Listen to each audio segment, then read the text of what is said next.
você um dia sonhou, né, em ter sucesso nesse mercado maravilhoso que é o mercado fotográfico. Se você por acaso já comprou o equipamento, espera, escuta o que eu tenho para falar. Se você tem uma DSLR, seja uma 60D, 70D, 80D, se você ainda não comprou, espera também, porque você ainda tem uma grande oportunidade de comprar o equipamento correto depois das dicas que eu vou dar para você.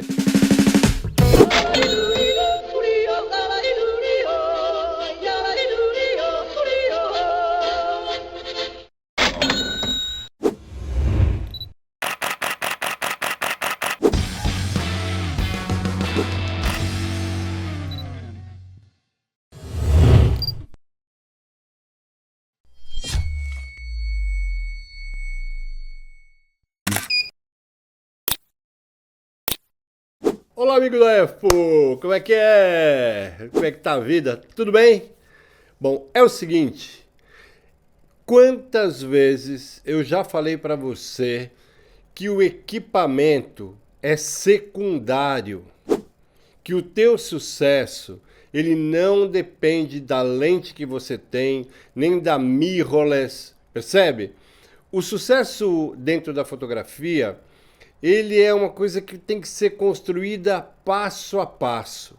O grande lance, né, do sucesso, do objetivo conquistado, é você dominar a parte cultural do mercado que você quer atender. Né? Quantas vezes eu já falei isso? Inúmeras. Quanto eu tenho para gastar? Como é que eu posso começar nessa profissão? Qual é o primeiro passo? Porque não existe nada na vida, nada, zero, que comece pelo sucesso e pela realização sem um processo anterior. Então eu vou nesse vídeo falar para você passo a passo, desde a fecundação desse sonho e até o momento em que você nasce. E a partir daí, obviamente, o seu negócio, né, cresce, desde que você seja bem alimentado com informações que são credíveis, sólidas e que venham de gente séria. Em nossa sociedade tão concorrida como ela é, as pessoas precisam se destacar para conseguirem seu espaço no mercado. A principal questão é fazer isso com verdade e seriedade. A principal questão é fazer isso com verdade e seriedade. Eu vim aqui para mostrar para vocês quais são os métodos que me levaram ao sucesso. E de vez em quando eu coloco alguns trabalhos que os clientes autorizam para você. Então, pesquisa aqui no canal, vai ali na lupa e coloca fotografia de gastronomia, tem um monte. Fotografia de joia, um monte. Fotografia de moda, um monte. Então, eu vim aqui fazer do canal um portfólio para falar, olha como eu sou bom, olha, isso para mim não interessa. Eu sou bom mesmo no que eu faço, senão eu não estava aqui. Mas eu lutei muito para ficar bom, porque eu era um puta lagartixa.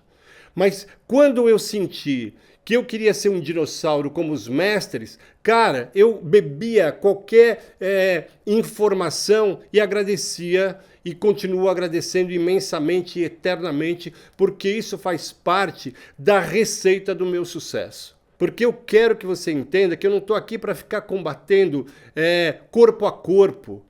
O que eu combato são esses caras que vêm de voadora para cima exatamente dessa tradição. Então hoje eu resolvi fazer um vídeo um pouco diferente, aproveitando que eu estou de férias, o ritmo de trabalho, assim, eu só estou fazendo e-commerce aqui no estúdio, tomando meu vinho, minha cunhada chega hoje do Brasil, minha filha esteve aqui até a semana passada, agora foi para Berlim, vai ficar um mês lá, e eu falei, cara, eu vou dar um abraço aí no pessoal da EFO.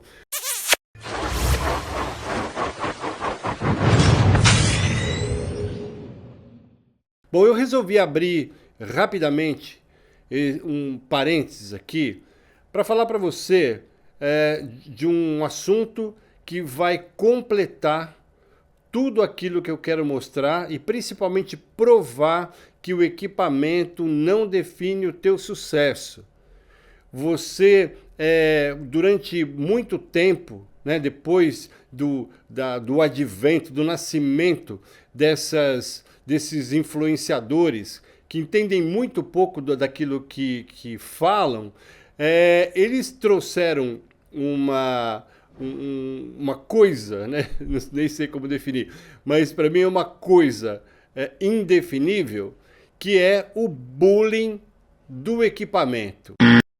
Eles começam dentro de um conceito que é o comercialismo. Comercialismo, o que é, definição e conceito. O comercialismo é a ênfase exagerada no interesse comercial sobre qualquer outra coisa. O comercialismo é o termo pejorativo que se aplica às atividades econômicas que priorizam o interesse comercial, acima de qualquer outro valor ou circunstância. Comércio versus comercialismo. O comércio é uma atividade que traz benefícios importantes para compradores e vendedores. Os primeiros podem encontrar e comprar os bens ou serviços de que necessitam para satisfazer suas necessidades e gostos. Estes, entretanto, podem obter lucros que lhes permitam melhorar sua qualidade de vida, criar empregos ou investir.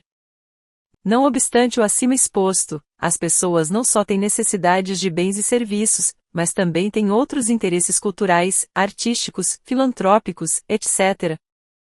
Quando um espírito comercial excessivo tem precedência sobre qualquer valor humano, ele tem um efeito prejudicial. Objetivo do comercialismo.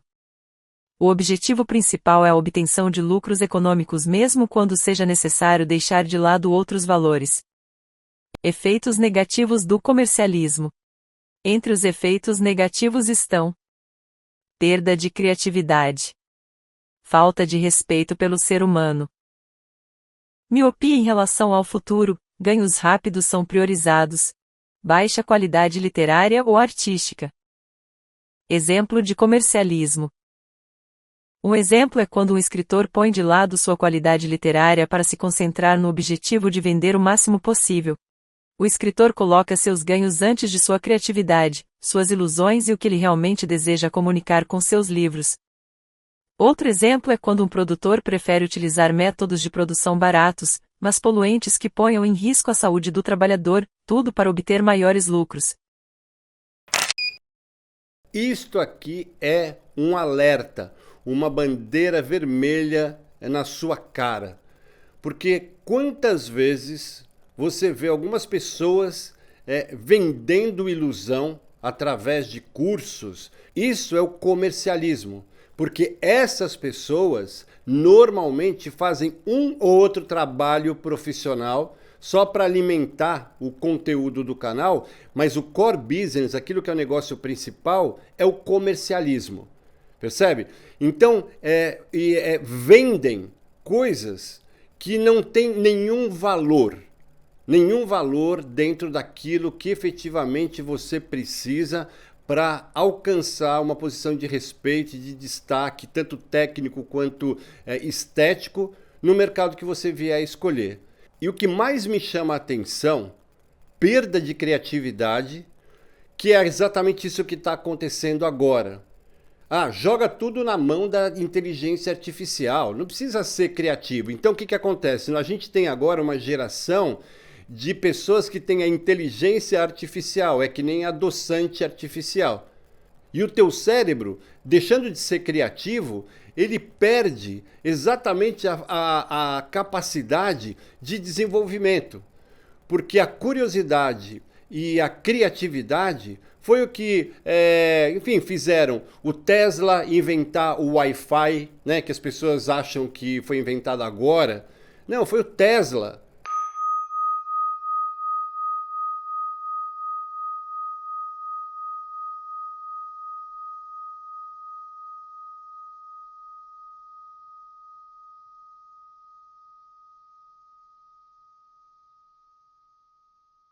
Ele inventou uma série de coisas que você nem sabia e acha que o Wi-Fi é coisa dos moderninhos.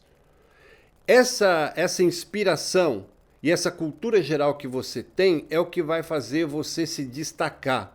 Quando você perde a criatividade e porque está seguindo conselhos desses caras que agora só falam de inteligência artificial, porque isso é um tal do clickbait, né? Que eu acho uma sacanagem, sabe? O cara que coloca o título para chamar atenção para o conteúdo sem dar garantia para o leitor de que o conteúdo tem a ver com a capa. Então, às vezes, você fala assim, não use o RAW, não use o JPEG. E depois lá dentro fala, não é bem isso que eu falei. Você pode usar, percebe? Isso confunde. Acho que isso é uma puta sacanagem para mostrar para você que qualidade de informação, ela é muito importante. Você tem que tomar muito cuidado, porque senão você vai emburrecer por falta de criatividade. A pessoa que não é criativa, ela tem menos acesso a bons empregos. Hoje em dia, os recursos humanos perguntam o que você faz além daquela função para a qual você está sendo contratado. E aí você fala, eu tenho um canal de fotografia, ou eu sou, enfim, fotógrafo, amador e gosto de paisagem. Isso é um dado muito importante para aquela pessoa que está te avaliando. Porque a criatividade é o que vai fazer você, numa situação limítrofe, numa situação complicada, você ser criativo e chegar lá e resolver o problema dentro do trabalho para o qual você foi contratado. Simples assim. A criatividade é uma coisa importante. Quando você sofre de falta de criatividade, você está perdendo aquilo que é o mais importante, que é detalhe, né? Mais importante atributo que o cérebro tem. Muito cuidado. Depois, falta de respeito pelo ser humano.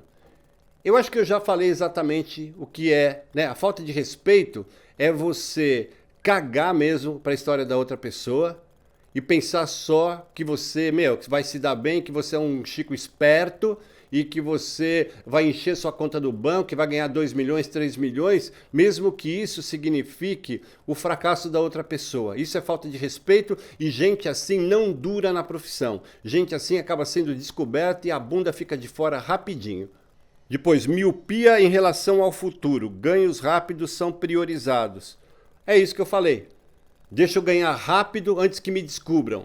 Quantas pessoas você viu aí, sei lá, há 5, 6 anos atrás, com milhões de seguidores, falando de fotografia, falando do sucesso, e você sabia que essa pessoa não tinha sucesso nenhum porque não tinha um portfólio para mostrar. Isso é criar um ambiente falso e que aparentemente traz uma possibilidade de sucesso se você seguir, mas os ganhos dessa pessoa são prioridade, entendeu? É que nem jogador de futebol, percebe? Dura pouco, né? Dura pouco e tem que marcar muitos gols, tem que ter muitos recordes para poder ficar na história do futebol. É exatamente isso que não acontece com esses jogadores de futebol aí, perna de pau da fotografia, que resolveram virar professores e formadores de opinião.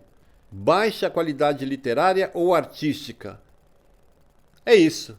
Se você tem baixa qualidade literária, né, a sua fotografia não conta uma história, e você não tem arte, você nunca vai chegar a lugar nenhum. Você foi enganado. Simples assim. O comercialismo é uma coisa que invadiu as redes sociais e em conluio, né, num conchavo aí com as marcas, e criou essa febre, né, esses cabeça de cogumelo que são os maus influenciadores. Bullying de equipamento, que é foda isso, sabe? O cara chega e fala, que equipamento que você tem? Tem uma 70D. 70D? Isso é câmera de entrada, isso é câmera velha. É aquele que pensa só na grana, que acha que todo mundo é idiota, entendeu? Mas causa um estrago enorme, porque é como um vírus, né? Assim, vai estragando, vai corroendo tudo aquilo que foi construído. Esses caras queimam os livros, sabe? Porque eles precisam desse discurso para tentar abalar essa estrutura que é tão sólida, mas nunca conseguem. Então eu fico pensando, com o tempo, são conteúdos que vão se desintegrando, né? Porque fala de um equipamento hoje, amanhã já fala de outro, e vão enterrando, né? Criando uma camada que esconde, que soterra aquilo que é o tesouro, que é aquilo que você precisa para ter sucesso. Então, esse bullying de equipamento é uma coisa que na verdade, a minha grande missão, desde que eu comecei o canal, é exatamente essa. Eu vou trazer hoje fotos com muitas câmeras diferentes, desde 20D, com marcas diferentes, lentes diferentes, em nichos diferentes, e também vou trazer mirrorless. E eu quero que você sinta no final que é impossível você definir, você adivinhar qual é a diferença ou qual é o equipamento que eu usei ou que determinada pessoa usou. E pode ter certeza que depois que esse vídeo acabar, você vai estar com o seu caminho muito mais iluminado, você vai estar se sentindo muito menos envergonhado, sabe? De ter um equipamento que, na verdade, te dá lucro, enquanto esses caras que fazem os reviews que você vê por aí, os caras ficam com o equipamento uma semana.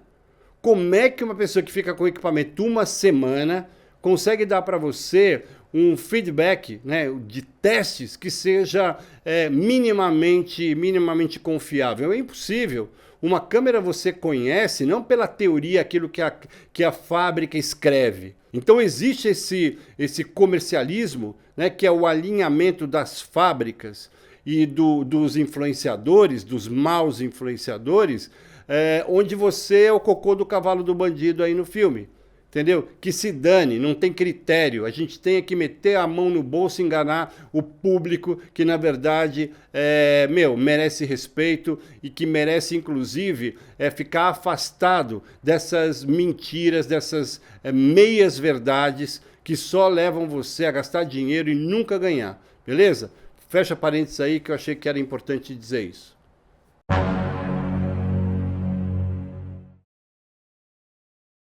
Olha, eu queria usar esse vídeo aqui, que tem 46 segundos, para ilustrar o que eu penso a respeito da experiência, de você deixar que outras pessoas com larga experiência, com segurança, conduzam a tua carreira, né? Ficar mesmo colado nessa gente quando o teu sonho corre risco. E se você pede ajuda para uma pessoa que tem experiência, essa probabilidade de você ser feliz aumenta muito.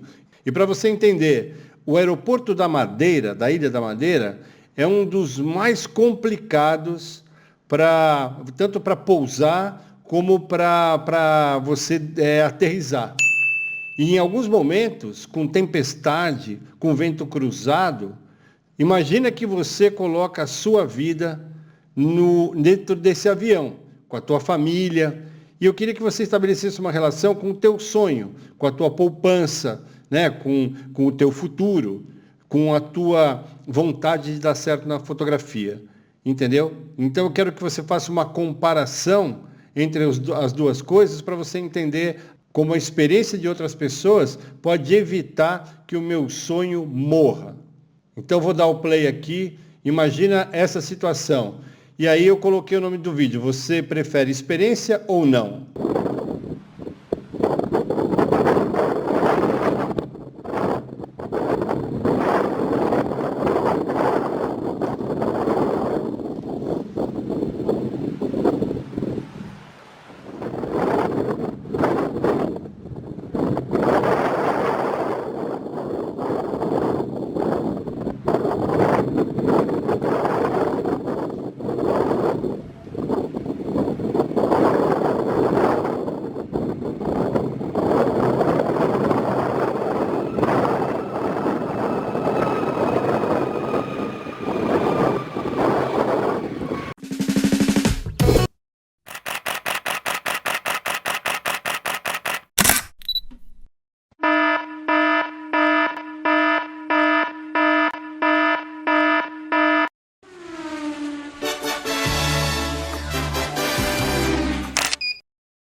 Bom, então indo direto ao assunto, eu vou dar para você algumas dicas que são muito importantes, são fundamentais para que você consiga chegar onde sonha, Então eu vou falar para você como é que eu raciocinei. O equipamento que eu tinha, o meu primeiro equipamento, ele me dava oportunidade de trabalhar com pessoas. Por quê? Porque eu tinha uma 50mm Biotar. Eu vou colocar aqui para você um vídeo que já é antigo, eu já fazia parte de um outro vídeo, e eu reservei essa parte, né, porque estava ficando muito comprido, e eu falei, meu, eu vou, quando chegar esse momento, que é agora, eu vou explicar para as pessoas como é importante você seguir esse tipo de conselho que me foi dado por gente que já estava na estrada. Eu vou contar, inclusive, eu achei aqui, eu até estou com uma roupa diferente, você vai ver. Eu tinha preparado um outro vídeo, ainda era inverno, né? Agora que a gente está no verãozão, mas eu falei, puta, tá aqui o que eu precisava mostrar para você e que vai provar tudo isso que eu venho dizendo.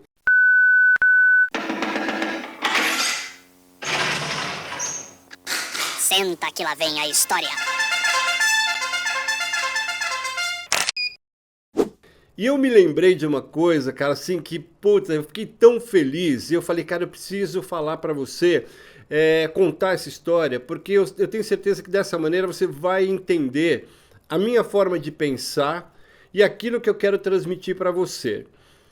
Quando eu comecei na fotografia, foi por acaso, foi uma coisa assim, eu não sei, na verdade não tem explicação. Foi uma coisa que aconteceu a partir de um momento fundamental. Eu não tinha grana, minha família sempre foi de classe média baixa, estudar na Pan-Americana ou mesmo na Focus era impossível. Eu já com 16 anos já estava dando os meus pulos e tal, mas eu tinha aquela coisa com a fotografia que era inexplicável. E aí, um dia eu falei para minha mãe, queria comprar uma câmera fotográfica, ela se fazer um curso, ela falou assim, não rola, não dá, nesse momento não dá. E olha que minha mãe se ela tentava se virar para sempre fazer aquilo que eu queria, tal. Mas nesse caso ela falou para mim, não dá. Aconteceu uma coisa que é incrível. A minha mãe trabalhava no setor de eletroencefalografia da Escola Paulista de Medicina. E ela tinha um amigo que sempre frequentava a minha casa, assim, que era o Dr. Pupo, um cara, um acadêmico, viajava sempre o mundo, né, dando palestras. E ele reproduzia livros que não tinham aqui no Brasil. Então ele tinha que ter uma câmera capaz de fazer isso com muita qualidade, que tivesse um foco periférico perfeito, né? Porque não adianta você reproduzir um livro e no centro é legal e nas bordas não tem foco. Então ele comprou uma câmera, quando ele foi para a Alemanha, ele comprou uma câmera que é esta aqui, a Contax S, que foi a primeira câmera com viewfinder.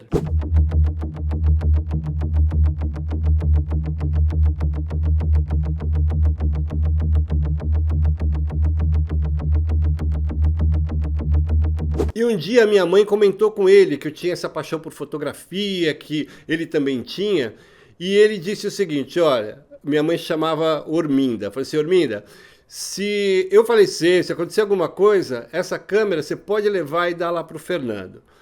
E um dia ela chegou com essa câmera, entendeu? Um pouco triste, um pouco contente, dividida, porque era uma câmera muito antiga, né, já usada, mas muito bem cuidada, e que ela trouxe para mim, me contou essa história, e eu não sei, eu sei que você pode achar estranho, mas eu sinto que, de alguma forma, o Dr. Pupo,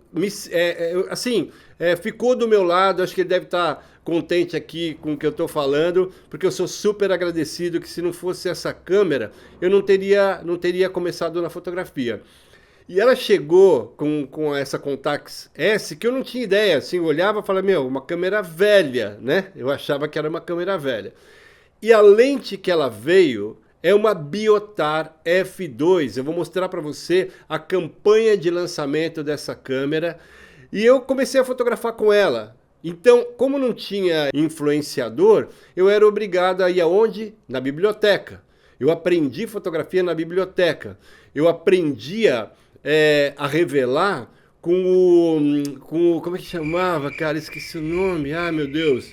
Era um diminutivo. Não era Zezinho, eu vou lembrar. Que era um amigo dela que revelava os filmes também do pessoal da Escola Paulista de Medicina. E aí, que era na rua Napoleão de Barros, em frente ao Hospital São Paulo. Então, eu ia lá e ficava com ele no laboratório. Ele me ensinou como é que revelava e eu fui para casa, comecei a revelar em casa. Eu fico um pouco chateado, porque no assalto, né, em São Paulo, o ladrão levou essa câmera, com todo o meu equipamento de iluminação, porque eu tinha ido fazer um trabalho lá no Rio de Janeiro. Quando eu voltei, né, eu estava com todo o equipamento, fui assaltado, infelizmente, nesse momento. Infelizmente, mais ou menos, porque sobrevivi, mas o infelizmente mesmo aqui só se refere à perda dessa câmera. Porque ela sempre andou comigo, eu sempre fotografei com ela. E aí, com o tempo, eu ia mostrando essa câmera e os caras que entendiam muito, os picas, falavam, cara, você tem um tesouro. Essa foi a primeira, e começava a contar a história da Contax e desta lente Biotar. Eu vou colocar para você, aqui no Pentax, no fórum, chama Pentax Fóruns, é um referencial para mim, de gente que entende muito. E eu queria mostrar para você a avaliação que eles fazem. Nitidez de 0 a 10, 10. É uma das lentes mais nítidas que já foram produzidas na história da fotografia. E esse detalhe embaixo aqui, que é o bokeh. A qualidade do desfoque, a qualidade do efeito bokeh é 10 também. E quem entende de fóruns, né, de qualidade de informação, sabe que o pentaxforums.com é realmente um grande referencial. As fábricas tentaram copiar toda essa tecnologia. E basta você copiar isso que eu escrevi aqui embaixo e fazer uma pesquisa rápida no YouTube. Você vai ver dezenas, se não centenas de pessoas mostrando. Tem depoimento do Matt Reeves, que foi o diretor de Batman, e ele explicando por que ele usou essa lente. Por como ele aproveitou uma característica dessa lente que foi copiada da Biotar, mas foi uma lente que veio com defeito, sabe? Ela não foi muito bem copiada. Então, no começo, uma lente que foi rejeitada, ela acabou virando um ícone das lentes, porque ela é única. E uma das coisas que essa lente tem, ela é o desfoque, que chama swirly. Swirly em inglês significa redemoinho. Então ela tem uma forma única de desfocar o fundo que nenhuma lente atual, e assim, nenhuma lente do mundo, pelo que me consta, pelo que eu pesquisei, consegue se aproximar. E ela é utilizada, como eu disse, em grandes produções. Exatamente por causa desse desfoque swirly. E é o que eu falei, você pode ter aí um tesouro em casa, que você pode mandar limpar, ter uma lente linda que você consegue usar na fotografia digital com um M42, com um adaptador M42, que você encontra, que é super barato, e você vai mudar completamente a tua fotografia. Vai equiparar essa estética aos grandes diretores de cinema mundiais. E hoje em dia existe um serviço que algumas empresas prestam que chama rehousing, que é reinvolucro, vamos colocar dessa maneira. Ou seja, eles pegam aquela ótica, aqueles vidros maravilhosos, do jeito que nasceram, e passam para uma outra casca, né? Entendeu? Mecânica, que encaixa nas câmeras digitais mais modernas. Olha, eu vou deixar aqui o card desse vídeo que fala sobre o uso dessa lente, não só em Batman. Essa é uma lente, famosíssima. E eu tenho certeza que muitos de vocês podem ter essa lente dentro do armário. Porque a partir dos anos 60, ela veio como a lente principal das câmeras Zenit. Que os nossos avós tinham isso, era uma câmera barata, era uma câmera soviética. Hoje, ela é uma lente que tem uma estética extremamente respeitada, única. E essa imagem que você está vendo ela está bem escrito ali, Helios 44-2. E é só você entrar no YouTube e pesquisar. Tá vendo ali em cima, olha lá? A lente Helios 44-2 foi usada no Batman. Eu sempre sonhei em fazer moda. Eu adoro fotografar mulheres. Então eu defini, eu quero ser um fotógrafo que faça capa de revista. Eu sonhava, eu olhava as capas do Paulo Rocha, do Duran, do Bob Wolfenson, do Klaus Mitteldorf. Cara, que geração foda, entendeu? Então assim, eles estavam no Olimpo, né? E eu tava, lá na Lagartixolândia. Mas como não tinha internet, só essas pessoas que eram os nossos parâmetros, né? Então eu fiz todo o possível para ir me aproximando deles de uma forma estratégica. E como que isso começou? Eu comecei pelo laboratório. E por quê? Porque o meu sonho era atender essas pessoas na área de revelação, entendeu? Existia uma série de laboratórios que não davam alternativa criativa. Por exemplo, fazer viragem sépia custava muito caro, viragem azul, ninguém fazia, viagem com cloreto de ouro, cara, que é maravilhoso esse processo. Tingimento da base, tudo isso eram coisas que estavam indisponíveis no mercado. Então, aí, volto a falar, você ser diferente. Então, o que acontece? Na medida em que eu fui apresentando isso no meu próprio trabalho, esse material começou a chegar nas agências de modelo, e aí os fotógrafos recebiam esse material quando uma modelo ia fazer um casting, levava o book e chamava a atenção. Fala assim, quem fez essa ampliação? Ah, foi o Bagnola, não sei o quê. E eu me aproximava dessas pessoas que para mim eram inalcançáveis. Entendeu? Eu lembro que a primeira vez que eu entrei no estúdio do Clício, eu falei, cara, é um sonho realizado. O Paulo Rocha, o Morgade, Marcos Lopes, todos esses eu acabei sendo conhecido através do trabalho de laboratório, que eu fazia só para mim. Então eu estudei pra cacete, sabe? Não tinha química nacional, eu dava um jeito de criar alternativas. Eu gosto muito da parte química, eu gosto de estar no laboratório, eu gosto de entender o que faz o hipossulfito, sabe? Na degradação do filme com o tempo, como é que elimina isso, né? Com o eliminador de hipossulfito, ou seja, tudo isso eram informações que esses outros fotógrafos, que um dia também estavam num mundo mais artístico, deixaram de poder curtir, porque entraram na roda viva dos trabalhos. Então, normalmente, os clientes já tinham contrato com determinado laboratório, então pegavam os filmes, mandavam, percebe? Como se hoje a gente mandasse um arquivo RAW para o cliente e para ele editar, entendeu? É mais ou menos isso. Só que eu era o único que fazia alguns tipos de viragem. E eu me recordo que chegou um ponto que eu olhava na minha prateleira, cara, eu tinha maço de dólar, assim, a inflação era super alta, então eu cobrava em dólar. E aí comecei a crescer pra caramba financeiramente, comecei a ter uma base que justificasse até uma conversa com a minha família, de falar, tá vendo, fotografia não é coisa de maluco, nem de vagabundo, ou de doidão, fotografia é um negócio.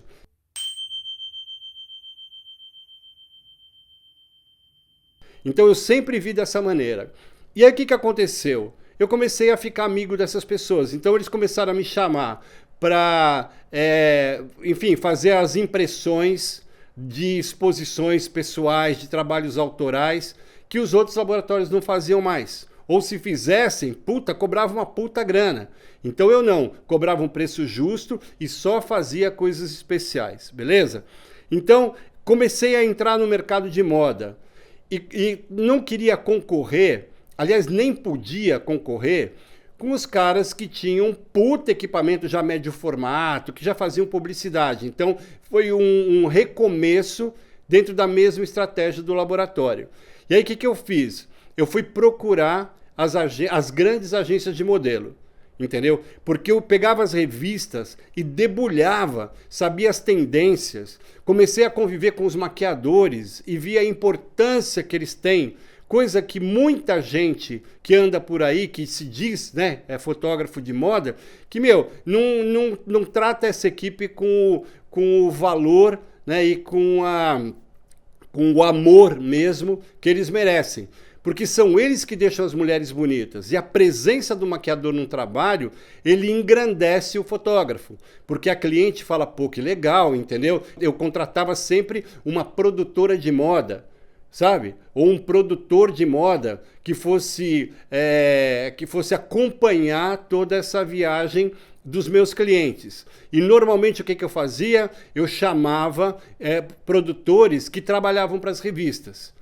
Então eu pagava, suado, o cachê deles, mas eles levavam o meu trabalho para as revistas e eu comecei a ficar conhecido dentro da moda. Olha, e aqui é aquele momento mata a cobra e mostra o pau. Onde eu vou provar para você, dentro dessa timeline, né, dessa linha temporal da minha carreira e deste momento do vídeo que eu falo da fotografia analógica e da forma, né, como eu procurei criar a estratégia de entrada, porque, como eu disse, o meu sonho era o quê? Fazer capas de revistas, editoriais, enfim. Então, vou abrir esta foto aqui. Eu separei, deixa eu colocar um pouquinho maior. Todas as fotografias aqui são analógicas, sem exceção. Então eu separei aqui para mostrar para você.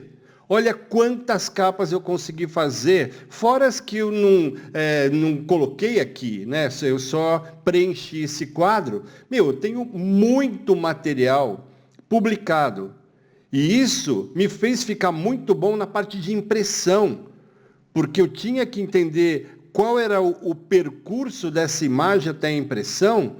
E isso, hoje em dia, faz toda a diferença no controle de brancos, em tudo aquilo que eu faço e mostro, ensino aqui no canal para você, entendeu? Então, olha, deixa eu dar um zoomzão aqui. Todas essas fotos foram feitas com fotografia analógica, em filme. Todas elas. Tá vendo? Eu diminuí a imagem aqui, mas você consegue ler direitinho, né? Olha. Capas, editoriais, publicidade interna, beleza? E aí, deixa eu voltar esta aqui e vou mostrar duas fotos que eu me orgulho muito. Esta é uma luz butterfly clássica, o fundo é escuro. Então eu tive que criar uma iluminação para o cabelo, porque é um editorial de cabelos e maquiagem, entendeu? Então, eu adoro esse momento, adoro o trabalho dessa equipe, essa modelo é linda, você consegue ver lá no catlight, né, no reflexo, esse brilho central levemente elevado, né, para que caracterizasse essa luz butterfly clássica que vem do cinema. Entendeu como o fotômetro aqui, ele é indispensável. Não tem como, e se você fizer isso no digital, você consegue o mesmo resultado. Mas para isso você tem que acreditar e dominar a parte operacional do fotômetro. Não é só você chegar lá, colocar, medir a luz. Isso qualquer um faz.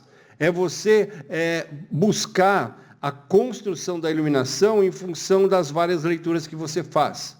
Entendeu? No pescoço, você vê aqui que tem um preenchimento, então fui lá e medi, coloquei. Cara, é muito rápido, dá a primeira e já está. Até porque o filme é caro. Então não dá para ficar desvalorizando cada clique, como acontece no digital. Onde os caras ficam aí fazendo festa, né, na Lagartixolândia, porque tem aí o dedo pesado e faz aí não sei quantas fotos por segundo, sem que cada clique tenha a sua direção, o seu novo momento, entendeu? Isso aqui é a fotografia bem pensada. E mais uma vez eu vou mostrar para você o que é essa realidade, para não faltar nada. Eu quero ilustrar tudo aquilo que eu falo. Porque hoje você vê essa coisa dos frames por segundo, né, que os caras ficam muito felizes com os cliques, que são um tiroteio. e, reza para uma delas a modelo tá numa situação legal. Quando você faz isso, para modelo, isso é horrível, não dá tesão nenhum para ela.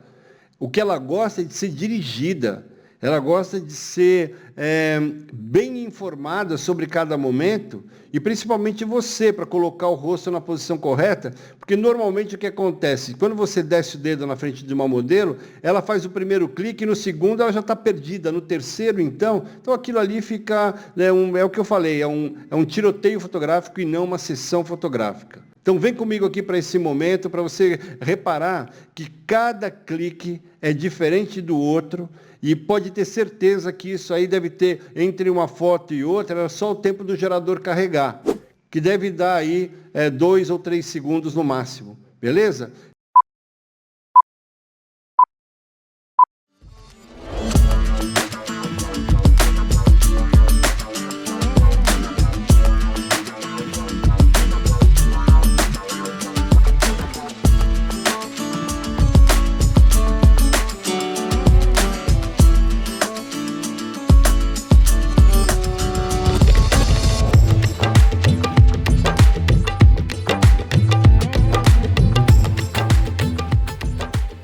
Deixa eu mostrar uma outra que, inclusive, tem um vídeo aqui, que é sobre luz de beleza. Deixa eu colocar aqui para você.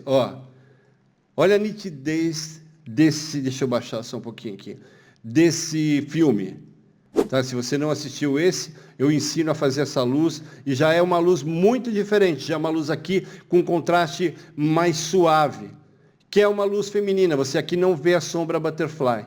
Deixa eu voltar aqui. E para finalizar, na transição, você vê aqui, olha, tem estas capas, deixa eu voltar mais um pouquinho, isso. São 6 capas de uma revista do Bom Retiro. Eu comprei a minha 20D em 2004, ela saiu em 2004, era a câmera dos pica. Só quem tinha mesmo uma bala no bolso, você conseguia comprar a 20D, que era a câmera dos profissionais, mas dos profissionais, sério, entendeu? Não tinha essa lagartixada aí, mandando mal, sabe? Então é um projeto muito grande para São Paulo, para o bairro do Bom Retiro, onde é uma publicação para todos os interessados, todas as lojas, todos os empresários que fazem parte ali daquele mundo que é o Bom Retiro, que é o mundo dos atacadistas, certo? 20D. E eu vou mostrar para você o resultado. Olha, lembra que eu diminuí a foto para poder colocar aqui. Toda essa qualidade que você vê em termos de cor, ela é uma exigência, entendeu? Aqui você olha o branco, que é esse branco meio, um branco quente, né? Essa é uma tendência, não pode chegar aqui e errar no balanço de brancos. Isso em 2005. Todas essas capas foram para o ano de 2005. Eu tinha a 20D, sei lá, há 6 meses. Entendeu? Olha, uma modelo linda, uma maquiagem fantástica, uma não, né? Maquiagens fantásticas, todas feitas pela Omar Bergea, que eu mando um beijo enorme. Olha aqui. Repara os detalhes. Tá vendo? Os brancos, você consegue ver até que é uma saia 5 pockets aqui, olha. Todos os detalhes desse bordado, todo o look aqui é importante. Desde o sapato até a roupa, o tom, que hoje em dia faria sucesso, porque a Barbie voltou aí trazendo o rosa.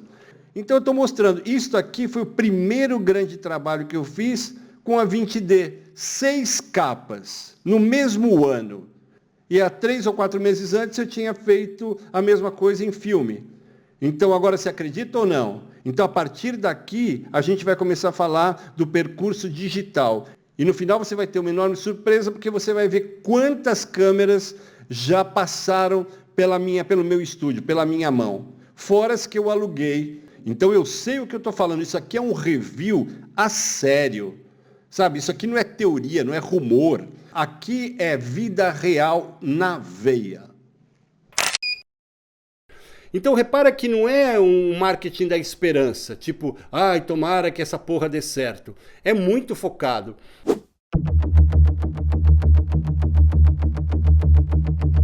Então vou dar um outro exemplo, que é decorrência dessa estratégia.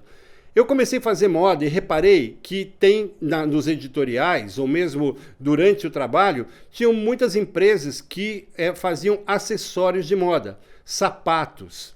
E eu falei, pô, cara, eu tenho que atender esse nicho que está perto, é só esticar o braço que eu pego, e comecei a estudar foto de produto. Isso em analógico, meu. Entendeu? Sem ver porra nenhuma. Então eu acho um absurdo que tem tanto fotógrafo se dando mal, tendo a oportunidade de olhar depois de cada clique.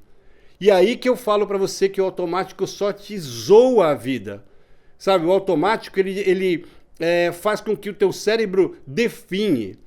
Agora essa coisa da inteligência artificial faz parte de uma estratégia burra para te deixar cada vez mais burro. E aí é o seguinte... Comecei a fazer foto de produto, entendeu? E assim foi. Assim, sempre um nicho ligado ao outro, sabe? É uma coisa que nem o jogo de ligar os pontos, sabe? Para fazer um desenho. O desenho do meu sucesso ele é feito de pontos que eu ia ligando com o passar do tempo. Então, hoje em dia, na prática, vamos supor que você queira fazer casamento. Casamento é super concorrido. Entendeu? Hoje em dia, o nível está tão baixo de fotógrafos de casamento, né? Sim, claro, existem outros que são diferentes. Então, esses se destacam, que estão dentro dessa estratégia que eu acabei de falar. Isso funciona, são diferentes. Alguns, hoje em dia, fazem fotografia analógica, percebe? Enquanto outros metem aí no automático, e se colocar um filme, então, puta, aquilo ali sai tudo preto. Então, são inseguros, são pseudo-profissionais. Então, o que acontece? Como se mistura tudo, às vezes o mercado, né, o teu cliente fica confuso, mas beleza, você se mantiver essa estratégia, você vai aparecer. Um dia alguém te descobre e você explode. Não pode desanimar e achar que, pô, entendeu? Enfim, não pode, é isso aí, não pode desanimar. Aí é o seguinte, imagina, quem faz casamento pode ser um ótimo fotojornalista. Porque o casamento não deixa de ser uma reportagem fotográfica, fotojornalista, com vários enquadramentos, vários momentos e principalmente uma coisa que o fotojornalista tem, criar histórias com um clique. A composição do fotojornalista, do bom fotojornalista, normalmente é muito rápida, o cérebro funciona muito rápido porque com uma foto ele tem que resolver uma história toda. Ele não tem que ficar ali clicando, fotinho no tripé, olhando. Às vezes é uma foto, entendeu? Uma foto, porque depois na segunda já não consegue fazer mais. Então esse raciocínio, ele acaba sendo muito bom para quem faz casamento e vice-versa. Percebe? Se você, que nem eu vim para cá, para Portugal. Pô, eu faço retrato, tenho experiência em moda, então eu consigo trazer para o meu cliente ou para a minha cliente uma assessoria. O que eu fiz? Quem são os melhores maquiadores aqui em Portugal? Aí, na época, eu descobri a Inês Mocho, enfim, comecei a Patrícia Lima. Quem é de Portugal e é da moda sabe que essas pessoas, são reconhecidas super ainda hoje. Percebe? Eu repeti a mesma estratégia. E você não me viu falando de equipamento até agora, porque quando eu cheguei em Portugal eu tinha qual câmera? 20D, uma lente do kit e um flash 580 EX. Só isso, percebe? E com isso eu consegui crescer. Então eu estou provando para você que o equipamento é secundário. Tudo aquilo que você tem que fazer é preliminar ao equipamento. Mas a única coisa que me interessa é colocar essa consciência dentro da tua estratégia. Beleza? Então, aguarda. E a partir de agora, pensa no que você quer fazer, no que você gosta mais de fazer. Não vai, enfim, se meter numa coisa que você não conhece. Entendeu? É a mesma coisa que, sei lá, alguém que gosta de medicina resolve montar um consultório sem ter entrado na faculdade. Não vai dar certo nunca. Você concorda? Quando a gente olha esse tipo de decisão maluca de outras pessoas, fica mais fácil a gente não errar e aprender com os erros dos outros.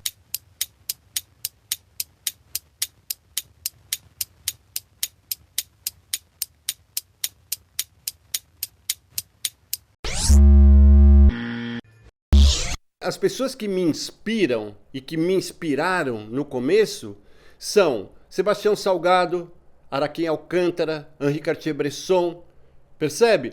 Pessoas que têm um trabalho muito maior do que a própria fotografia. A fotografia é só o meio deles deixarem aqui no planeta isso marcado, sabe? Impresso na história da fotografia. E essas referências contaminaram positivamente, né, invadiram o meu coração. Isso é uma forma de você mostrar para o teu cérebro que ele tem que trabalhar para deixar aqui, enquanto você estiver, uma boa lembrança, um legado, né, que os seus netos, bisnetos, tataranetos olhem para a sua passagem aqui na Terra e falem, pô, meu avô é responsável também, né, micro-responsável por algum benefício que tenha trazido, seja usando a fotografia como ferramenta de inclusão para pessoas com, né, portadoras de dificuldades, sejam motoras ou sejam mentais, ou como faz o Sebastião Salgado a vida toda, focado na desigualdade, né, premiado no mundo inteiro, fez parte da Magnum, que é a agência fundada pelo Henri Cartier-Bresson, pelo Robert Capa, pelo Seymour, entendeu? Então, isso é um legado, isso faz parte da história. Então, se eu quero fazer o mesmo percurso, eu tenho que escutar a voz social dessas pessoas. O que a gente vê hoje é um monte de fotógrafo que entra, gasta dinheiro e não tem nenhuma importância. Se essa pessoa morrer ou deixar de ser fotógrafo, não muda absolutamente nada na história. Elas brigam exatamente com as pessoas mais inteligentes. Essa semana, inclusive, a Lélia Salgado, que é a esposa do Sebastião Salgado, recebeu uma premiação aqui porque ela reflorestou, ela ressuscitou várias áreas que estavam desertificadas, sem vida. Percebe? E só podia estar casada com Sebastião Salgado. Então essa similaridade é o que faz com que um casamento dê certo. Olha, eu queria mostrar para você aqui esse projeto. Isso aqui, em Portugal, isso foi muito divulgado. E aqui está no Globo, né? Aí no Brasil, que é o site umsoplaneta.globo.com. Olha que legal isso aqui. Lélia Salgado é premiada por projeto de restauração da Mata Atlântica com Sebastião Salgado. O casal fundou uma organização que já recuperou mais de 700 hectares de floresta com espécies nativas. Por Guilherme Justino, redação Um Só Planeta. 21 de julho de 2023, 18h53, atualizado há 6 dias. A ambientalista brasileira Lélia Wanik Salgado é uma das vencedoras do Prêmio Gulbenkian para a Humanidade, no valor total de 1 milhão de euros, cerca de 5,3 milhões de reais, anunciado na quarta-feira, 19, em Portugal. Lélia é cofundadora, ao lado do marido, o fotógrafo Sebastião Salgado, do Instituto Terra. Criada em 1998, a organização se dedica à restauração da Mata Atlântica e ao desenvolvimento rural sustentável do Vale do Rio Doce, área que abrange municípios de Minas Gerais e do Espírito Santo. Desde então, o Instituto Terra já foi responsável pela plantação de mais de 2,7 milhões de árvores e pela recuperação de cerca de 700 hectares de terra degradada. Em colaboração com pequenos fazendeiros da região, também vem ajudando a recuperar perto de 2.000 nascentes do Rio Doce. Esse prêmio foi dado ao Instituto Terra para que possamos continuar expandindo a sua missão de reflorestamento, produção de mudas nativas, recuperação de nascentes e educação ambiental. O Instituto Terra é um exemplo do que é possível, ele prova que transformar terra árida em uma floresta exuberante, recuperando a natureza e melhorando a vida das pessoas, não precisa ser um sonho distante, garantiu Lélia. A ambientalista dividirá o prêmio com a Pai Janggut, líder da comunidade indígena Dayak Ban Sungai Utik, na Indonésia, e com a ativista e agrônoma Cécile Bibiani Ndjebe, de Camarões. Olha, e aqui para manter mesmo essa coerência com aquilo que eu estou tentando mostrar para você, a importância, né, de você se unir a grandes empresas que têm esse pensamento social, que é exatamente aquilo que a Lélia Salgado e o Sebastião Salgado fizeram quando montaram o Instituto Terra. Esse aqui é o Instituto de Pesquisas Ecológicas, que começou muito pequeno, precisava de voluntários com qualidade. Eu me voluntariei para ser o fotógrafo oficial dos eventos, principalmente porque eles são ligados às causas ecológicas, como o próprio nome diz. Eu fiz, inclusive, um vídeo onde eu explico isso ao detalhe, beleza? E que eu vou colocar aqui o card, mas vou deixar para você também lá no final. Porque, ao contrário do que pode parecer, quando a gente se junta a essas pessoas que têm o mesmo pensamento social, ambiental e cultural, principalmente, é uma porta de negócios gigante. Essa empresa é a Timberland. Quem que não conhece a Timberland? E isso aqui é um evento enorme feito para as pessoas que têm comando, né, os cargos de comando dentro da própria Timberland. A diretora-geral esteve presente. Então é como se fosse um evento, né? Aliás, como se fosse não, é um evento comparável a um casamento, enfim, a uma fotoreportagem, beleza? Então, assim, é um dos momentos que eu mais me orgulho. E aí, o mais legal é que isso foi em 2006, esse aqui é de 20 de abril de 2006, e eu vim para Portugal depois de, 8 meses, porque eu cheguei aqui em dezembro de 2006. Então, vou passar aqui rapidinho para você. Cara, olha a qualidade desse trabalho. Fiz com a 1855 do kit, com a 20D. Isto é o mesmo resultado que eu conseguiria com qualquer câmera hoje em dia. Então, é a questão da fotometria, de você medir primeiro o ambiente, usar o flash, né? Aqui é uma combinação de flash com luz natural, com a luz ambiente. Entendeu? Aqui dá para você sentir, quer ver? Olha, deixa eu colocar essa foto. Esse aqui é um formador. Você percebe que o sol está vindo de cima, olha onde está a sombra. É só você olhar para a testa dele. Está vendo? Isso é o flash frontal. É uma iluminação combinada. E é assim, não precisei fazer high speed sync. Isso é uma coisa super básica. Usei aqui filtro polarizador. Tudo isso que eu ensino no canal. Beleza? E aí, olha, deixa eu descer um pouquinho mais aqui. Eu, inclusive, tive uma abertura enorme para a própria Alpargatas, que, quem que também não conhece Alpargatas, só clientes enormes. E aqui, da mesma forma que o Instituto Terra, eles tiraram os madeireiros, né, aqueles que derrubavam a floresta, e usaram toda essa sabedoria que eles têm da mata para criar mudas de plantas nativas, de árvores nativas, e para reflorestar, que foi o que a gente fez aqui e que é exatamente uma continuidade daquilo que o Sebastião Salgado e a Zélia Salgado fizeram. E que ela dividiu um prêmio de 5,3 milhões de reais. A gente está falando de dinheiro grande. Tá vendo? Ó, essa aqui é a diretora. Então, deixa eu ir para frente. Eu quero só mostrar para você. Então, esta área que você está vendo foi devastada para virar pasto.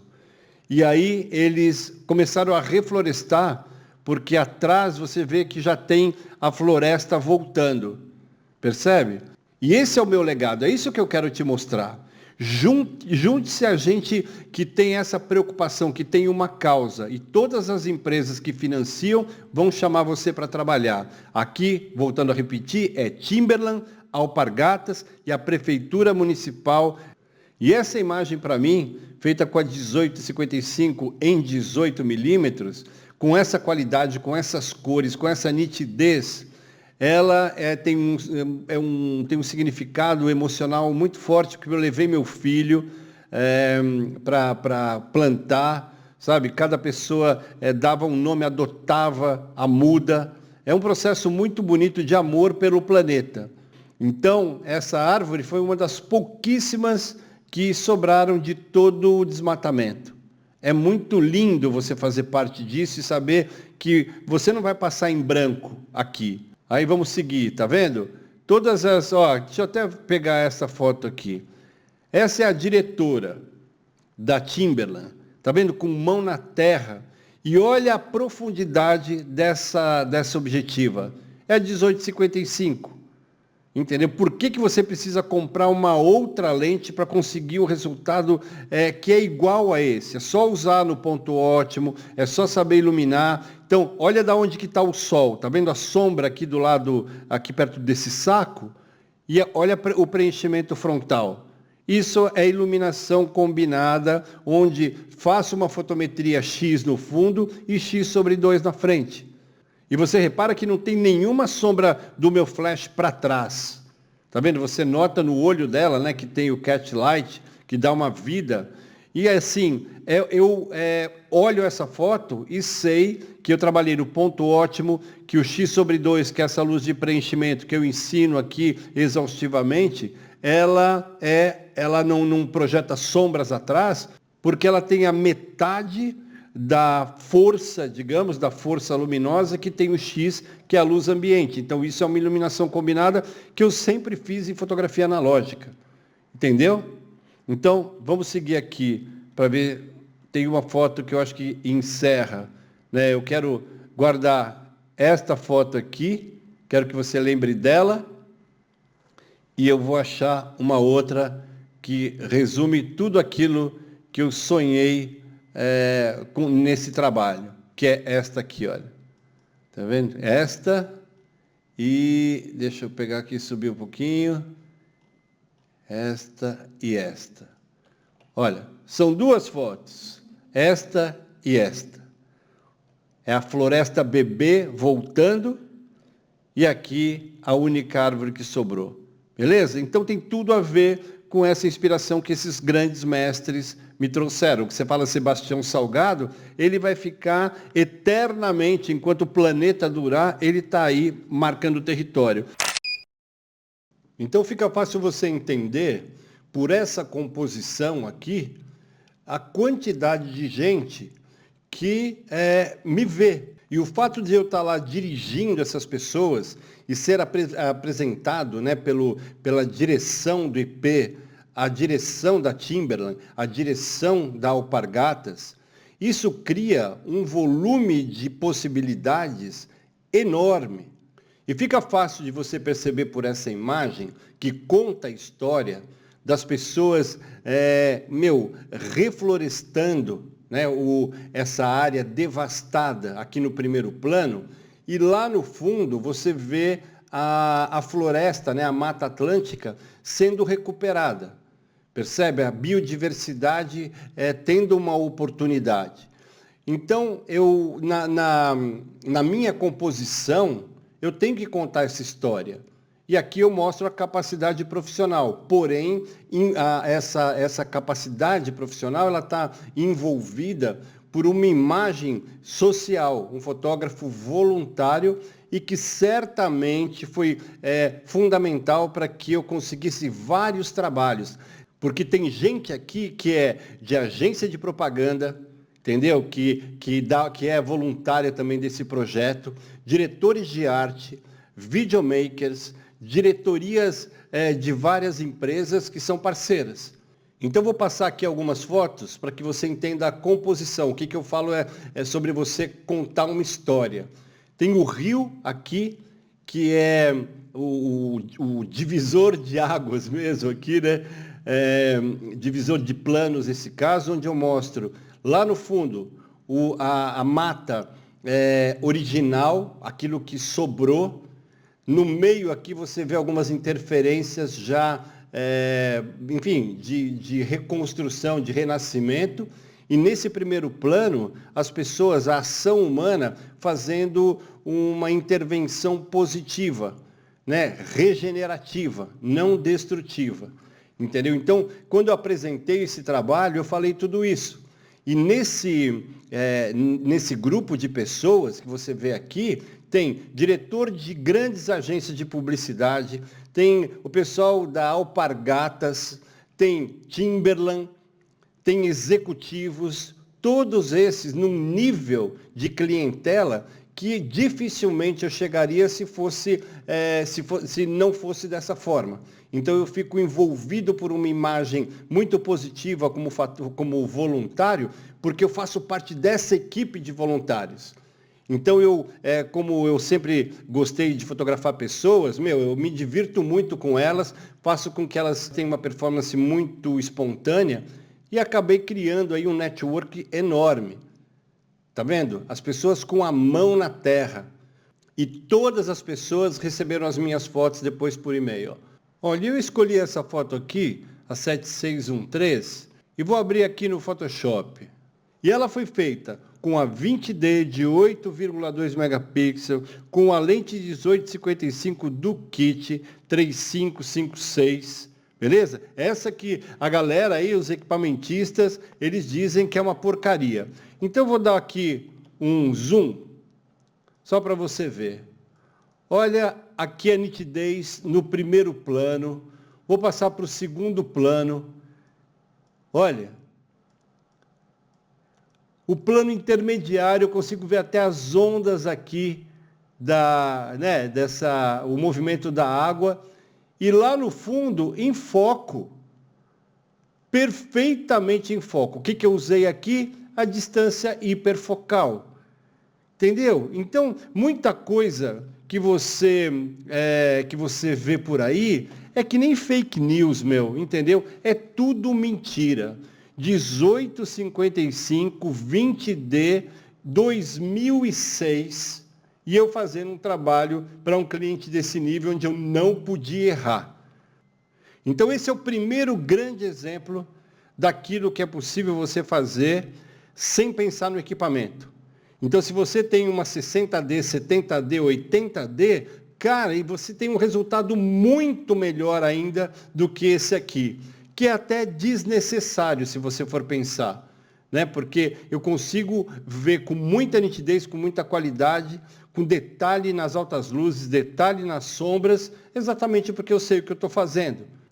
Olhe, para fechar com chave de floresta, né, de ouro verde, essa minha explicação, né, de como, se você se juntar com gente do bem, que está longe do comercialismo, né, porque o comercialismo que atinge a fotografia de uma forma covarde, ela também atinge a floresta, ela atinge o teu sonho como fotógrafo, ela atinge o teu bolso, o teu futuro. E aqui, essa é uma das fotos mais significativas que eu já fiz na minha vida, que está quando eu fui fazer uma trilha na mata com o pessoal do IP, era na entrada, né, que era uma ilha de floresta que tinha sobrado e que eles estavam tomando conta. Apareceu essa placa, né, que eles colocaram. Lê comigo aqui. Você está entrando num dos 5% de fragmentos restantes de Mata Atlântica desse país. Por isso, respeite a flora e a fauna presente, mantendo silêncio, não coletando espécimes e se conservando sempre na trilha.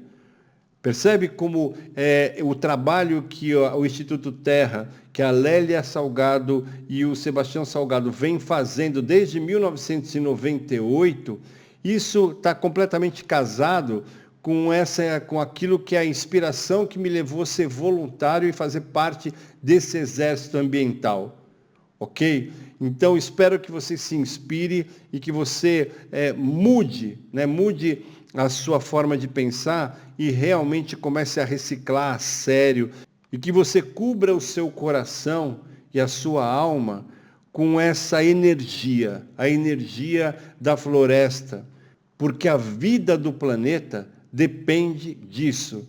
Inclusive, vou falar mais uma vez, no final eu vou deixar um link de um vídeo que está aqui em privado, para que você veja, assista isso com a sua família, assista isso com o seu filho, sabe? Faça com que ele vire um defensor da natureza, porque desta forma você está defendendo o planeta, mas você está defendendo também a sua própria linhagem, né? A sua própria família daqui a algumas centenas de anos, e que tem que alguém fazer alguma coisa, porque senão a gente não vai chegar lá. A minha similaridade com a fotografia, o meu casamento com a fotografia está nesse nível. A fotografia fala comigo assim como eu falo com a fotografia. A fotografia é um ato de amor. Seja quando eu tenho uma cliente insegura e que eu faço uma luz linda sem Photoshop e mostro como ela é linda. Bom, acho que com isso você entendeu grande parte daquilo que eu considero fundamental nessa escada do sucesso. Não é uma coisa que acontece do dia para a noite. Construí a minha carreira com uma base sólida, porque eu fui buscar essas informações e o comportamento profissional pesquisando a vida dessas pessoas que hoje em dia continuam sendo referência histórica na fotografia. E aí a pergunta que não quer calar: qual dos influenciadores que você conhece hoje, os mais famosos que você tem aí, que vivem da internet, do YouTube, dos Telegram, dos TikTok, que fazem, sei lá, 4 vídeos por semana, quais que você lembra agora que vê que eles têm um envolvimento com alguma causa? Seja a homofobia, o racismo, causas ambientais. Sabe que eles são isentões, cagam de medo de serem cancelados ou descontentar uma parte do público porque detonou aquele babaca daquele Bolsonaro, entendeu? Que chamou a Greta Thunberg de pivete, sabe? Que, enfim, né? Que falou I love you pro Trump, sabe? Que tem um pensamento conservador, que ataca, né, a diversidade ambiental, pessoal, né? Quando se declara homofóbico, misógino, machista. E assim, eu faço questão de colocar isso aqui, porque isso filtra. Eu quero essas pessoas que se inspiram no bem, sabe? Não em fazer o mal. Pessoas que não tenham nenhum medo de arregaçar a manga e partir para cima da solução dos problemas ambientais, sociais, enfim, que usem a fotografia também como uma forma de escrever em pedra o nome o seu nome na própria história. Essa é a minha missão aqui. Mostrar para você, através da história das pessoas que me inspiraram, por que eu cheguei aonde eu cheguei, né? Por que eu tenho sucesso, eu tenho um portfólio que eu considero bastante consistente, me orgulho do que eu conquistei e mostro que aqui em Portugal eu também faço a mesma coisa, porque todos os projetos que estão aqui no link responsabilidade, que criam essa surpresa positiva para quem vai pesquisar o meu nome, foram feitos para grandes empresas daqui de Portugal. Eu trabalho para o The Atman, que foi considerado por 2 vezes o melhor hotel vínico do mundo.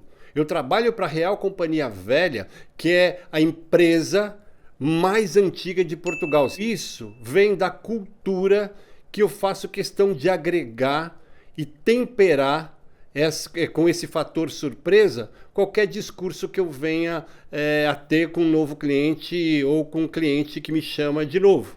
Entendeu? Isso é a diferença. Quando eu vim para Portugal, a primeira coisa que eu fiz é me meter numa biblioteca e estudar a história de Portugal. Porque os brasileiros que chegam aqui, assim, com algumas exceções, não estudam. Percebe? Ficam relegados, né, a uma faixa cultural que é muito baixa. Eu não, eu precisava entender a cultura, eu preciso entender como é que funciona a sociedade, eu preciso entender a importância que teve o terremoto de 1755, sabe? Que mudou tudo, mudou a arquitetura, Marquês de Pombal, a importância que ele teve na reconstrução da cidade. Então isso é uma surpresa positiva, é a cultura. E, sinceramente, isso surpreende, Porque você fala, meu, você é do Brasil, mas você entende a cultura, a história, você se interessa por isso? Sim, e isso faz com que eu ganhe espaço. Eu não perca espaço por ignorância. E eu queria mostrar para você, nesse vídeo, toda a sequência lógica. Não é alguma coisa que é teoria da conspiração contra a fotografia digital. Na verdade, está acontecendo, eu já falei isso, né, várias vezes, está acontecendo uma revolução na fotografia, porque essa instantaneidade, né, esse tipo de fotografia feita com o celular, ela deixou de ser alguma coisa especial. Né? Qualquer pessoa pega e faz uma fotografia, pensando que aquilo ali enfim, é criativo, é diferente, e não é. Quando você vê o nicho do casamento, quem tiver um celular na mão, faz uma foto em muitas... Eu já vi isso, inclusive, em muitas ocasiões, sim, mais íntimas, mais amigáveis. Essas pessoas que têm celular e que têm um talento especial, elas fazem um trabalho muito melhor do que o próprio fotógrafo. Então, às vezes, você vê por aí, o mercado, porque as pessoas com celular... Teve até um que chegou ao ponto de querer proibir os convidados. Você já deve ter visto isso, né? Já faz tempo. Eu ri muito de proibir os convidados de fotografar. Ou seja, é um despreparo completo, tanto do ponto de vista do discurso comercial, porque se um fotógrafo falar isso para mim, eu expulso ele do casamento, entendeu? Então, é uma geração despreparada. E isso, na verdade, vem desse discurso enganoso de alguns fotógrafos, entre aspas, que assumiram o papel da formação técnica no YouTube, que é fácil, né? Qualquer chimpanzé monta um canal no YouTube, vira celebridade. Então, com algumas raras exceções de pessoas com experiência, que essa carapuça não serve para todo mundo, obviamente, mas existe muita gente fraca de clique, fraca de técnica, fraca de cultura, e que quando se depara com alguém que é mais potente, né, nesse sentido, a primeira coisa que faz é atacar. E isso é uma prática que você já viu acontecer aqui no canal, com alguns outros influenciadores aí, enfim. Porque o que eu passo aqui para você é uma história vivida. Não existe teoria. Eu nasci na fotografia analógica, sofri toda a pressão, sabe, de um mercado super competitivo, com gente de um nível, altíssimo. Então eu tive que me preparar, porque eu não chegava nem ao calcanhar, sabe, dos caras. Então eu tive que escutar essas pessoas, porque senão eu seria burro, né? Imagina, vou querer, enfim, dar murro em ponta de faca, querer destruir uma coisa que é indestrutível, que vem, inclusive, desde 1826, quando o Niepce fez a primeira, que é considerada a primeira fotografia permanente do mundo, em 1826. 8 horas de exposição, percebe? E ele criou a palavra, né, para definir esse processo, de heliografia. Heliografia é hélio de sol, né? Então é a imagem exposta, gravada pelo sol. E pouquíssimas pessoas sabem que o próprio Niepce foi o inventor do primeiro motor a combustão. Aí você fala, porra, como assim?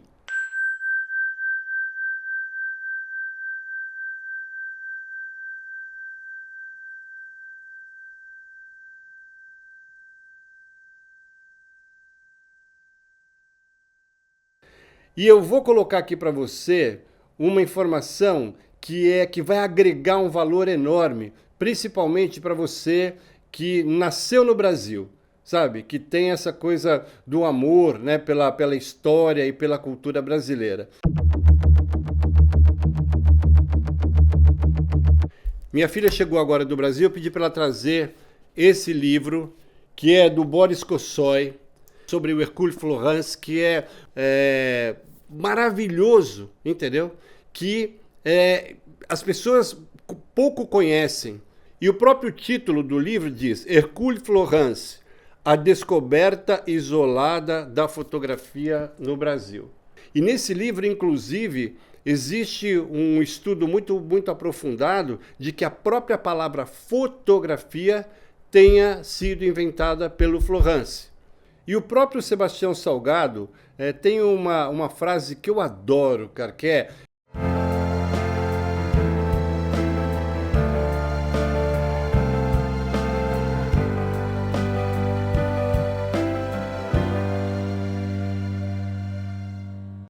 a grande parte das obras mais valiosas do Sebastião Salgado são analógicas. Foram feitas ali em condições subhumanas, principalmente se você for considerar o trabalho que ele, né, que fez com que ele explodisse mesmo pelo mundo, né, que fosse reconhecido, que é o trabalho de Serra Pelada, no meio do barro, no meio da lama, com câmera analógica. A imagem analógica, ela tem muito mais valor artístico. Então, quando eu vejo essa nova geração voltada para a fotografia analógica, para a lomografia, enfim, para esse interesse, né, que renasceu pela fotografia analógica, eu tenho uma enorme esperança de que a fotografia tenha renascido e que vá soterrar essas influências completamente idiotas de tanta gente que montou canal no YouTube para espalhar uma informação que tenta degradar, que tenta destruir exatamente essa base que o próprio Niepce criou. E aconteceu uma coisa que me deixou muito orgulhoso mesmo, sabe? Foi uma grata surpresa ver a minha filha chegando aqui no Porto e perguntando para mim onde que comprava filme. E eu falei, porra, como assim? Eu falei, as pessoas, né, da área dela, da área de criação, elas estão voltando a essa fotografia bem pensada, bem medida. Os meus influenciadores, são grandes mestres da fotografia, da luz, da fotometria. E com essa mudança, né, com essa perda de qualidade do ponto de vista da formação, tanto as escolas baixaram muito o nível, como as faculdades, sabe? As pessoas questionam hoje em dia se vale a pena fazer um curso, se vale a pena fazer faculdade, exatamente porque essa invasão dessa geração mal formada tecnicamente está atingindo diretamente o negócio das escolas. Então está na hora de refazer o marketing, de trazer para dentro das escolas as pessoas que realmente sabem do que estão falando. Tirar da frente, né, jogar no lixo mesmo, alguns dos influenciadores que estão colaborando para o fracasso das escolas, da própria fotografia como instrumento de formação. Está na hora de trazer de volta o ensino com a qualidade que o aluno merece para ter sucesso na profissão. E, sinceramente, acho que está mais do que na hora das escolas, das faculdades abrirem os olhos. E eu vou mostrar para você, eu escolhi algumas fotos menos pessoais do trabalho que ela fez aqui dando um passeio com um namorado que é videomaker, que é fotógrafo também, e que, ganhou o meu respeito. Eu vou deixar aqui, inclusive, o Instagram dele para você conhecer o trabalho. Se você precisar de videomaker, ele mora no Brasil, você pode falar que fui eu que indiquei, entendeu? Fala que eu estou mandando um abraço e que é mais uma opção para você, indicado por mim. E se você gostar do trabalho, indica, sabe? Porque ele é um cara super sério, super criativo. Ele tem, inclusive, um motorhome que ele pode... Enfim, é um cara que você vai conhecer a história através do Instagram, e eu fico muito feliz que o universo tenha juntado esse genro super gente boa, super criativo, com a minha filha. Então segue ele lá no Instagram, e se você precisar do trabalho dele, pode falar que eu que indiquei, porque leva o meu selo aí de qualidade, testado e aprovado. Beleza? Vamos lá?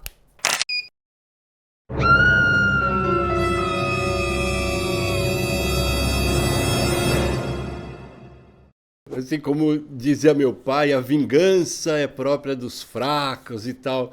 Mas meu pai, onde ele estiver, ele vai me desculpar, meu, porque chegou mesmo a hora da vingança. Eu esperei tantos anos, lutei tanto, sabe? Coloquei tanta informação aqui no canal para mostrar para você que a fotografia bem pensada, ela deixa a tua vida muito mais rápida. Porque eu acho que a diferença entre um fotógrafo amador ou aquele que é um pseudo profissional é que ele não pensa para fotografar, certo? E aí, depois na edição, gasta um puta de um tempo gigante para consertar a cagada. E o fotógrafo profissional é aquele que pensa rapidamente, porque tem toda a matemática na cabeça, né? Porque a fotografia não deixa de ser uma ciência exata. É por isso que tem número, né? Não é uma coisa aleatória. E pensa tão rapidamente que não precisa gastar tempo na pós-produção. Porque se você erra na fotometria, a imagem não aparece. Não é como se chegar aqui e jogar dentro de um programa do Camera Raw ou do Lightroom e colocar um alto lá para tentar recuperar a cagada que você fez. Porque no filme, se você errou a fotometria, né, se você não tem capacidade técnica, a imagem zoou, cara. Você não tem imagem. Se você deixou estourar, aquele filme ali acabou, não tem informação, não tem como você recuperar. E se você por acaso deixou uma foto escura porque errou, você também não consegue trazer os detalhes. E é aí que você conhece quem é quem. Porque quem se meter agora a tentar seguir nessa tendência, os influenciadores que, começam a reconhecer que a fotografia analógica voltou, então eles vão precisar, enfim, colocar conteúdo de fotografia analógica, quando sempre combateram o fotômetro. E quanta gente você vê aí que tem, centenas de milhares de seguidores e que agora vão ter que dobrar o joelho. Só que tem uma grande diferença. A fotografia feita em filme, a fotografia analógica, ela tem que ser certinha. A fotometria tem que estar correta. Então isso vai valorizar muito o trabalho de quem é fotógrafo digital e que mostra competência com uma qualidade na fotografia analógica que seja comparável. Isso realmente é um plus, assim, sabe? É uma moldura de competência que vai agregar muito valor a você que quer dar certo na profissão.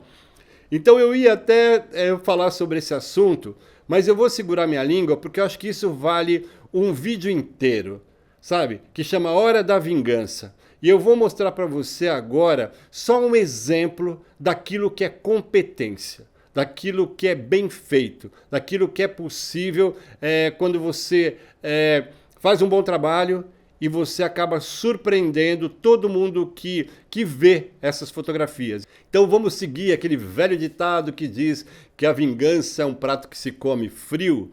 Beleza, entendeu? Eu não tenho pressa, esperei tanto tempo e agora eu vou curtir isso tudo e nos próximos vídeos eu vou mostrar para vocês umas coisas que eu comprei e que estão chegando aí daqui uma semana, 10 dias, aí você vai ver o que esse canal aqui vai virar, aquilo que eu sempre sonhei, beleza? Bora lá!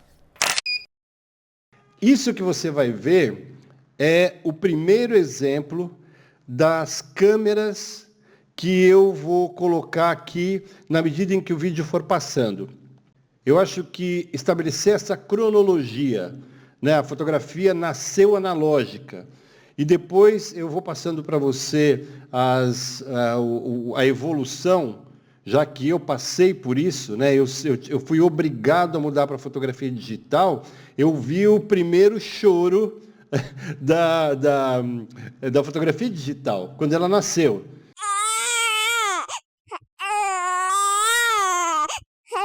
Então eu vou mostrar para você, na prática, aquilo que é essa verdade incontestável. Foram 36 fotos que ela conseguiu num filme de 36 poses, 36 chapas, 36 cliques. Bom, então vamos lá. Vamos fazer essa análise, então, de uma forma bastante imparcial. E você vai ter a exata noção daquilo que eu falo, que hoje em dia o fotógrafo que domina a fotometria manual e que domina principalmente o pensamento analógico incorporado na digital, ele passa a ser um fotógrafo muito mais valorizado. E você vai ver pelo resultado. Tudo isso depende muito da tua capacidade e das escolhas técnicas que você é capaz de fazer. Então aqui eu queria analisar o flare. Repara o seguinte, essa situação, esse lugar aqui é um lugar, é um ponto de encontro, principalmente da galera mais jovem, que, vai ver aí o pôr do sol. Tá vendo? O sol tá aqui, de cara. Não é ainda pôr do sol. Ele tá ali no meio do céu, onde eu vou colocar essa marca aqui para você ver. E eu queria que você analisasse a capacidade que ela tem de segurar o flare, que é esse tratamento que essas objetivas têm para que você não se perca, né, em brilhos demais. Então, os únicos 2 pontos de flare que você tem aqui são este aqui embaixo e este risco. E volto a repetir, você está de cara para o sol e para esse brilho aqui do Rio Douro. E aqui a fotometria foi muito bem pensada. A minha filha dividiu entre sombra, a parte de baixo, e alta luz. Então, mesmo com esse alto contraste, você tem detalhes aqui muito sutis no primeiro plano. Essas linhas de recorte você não perdeu. Você olha aquele brilho do Rio Douro, os detalhes estão ali. E principalmente os detalhes do céu. As nuvens estão ali. E aqui não tem filtragem. Esse é um filme balanceado para daylight. Então você vê que, como é pôr do sol, todos os tons castanhos, amarelos, eles começaram a ficar presentes. Seria diferente se fotografasse no nascer do sol, ficaria tudo mais azulado. Então a gente consegue pintar analogicamente. Percebe como o raciocínio é quase como de um pintor mesmo? Só que a gente pinta com luz. Aí eu vou passar para a próxima. Esta aqui também é o pôr do sol. É só você ver a extensão de cada sombra. Está vendo esse pequeno poste aqui? Olha até onde vai a sombra, até do outro lado dessa ponte que leva a esse ponto de encontro que eu acabei de mostrar aí para você. Agora, olha a linearidade dessa objetiva. Olha as linhas horizontais e as linhas verticais. Não existe nenhuma distorção. E é por isso que eu falo que a lente 50mm é uma lente standard que sempre veio nas câmeras analógicas, porque ela é um coringa. E você vê que aqui é uma foto em movimento.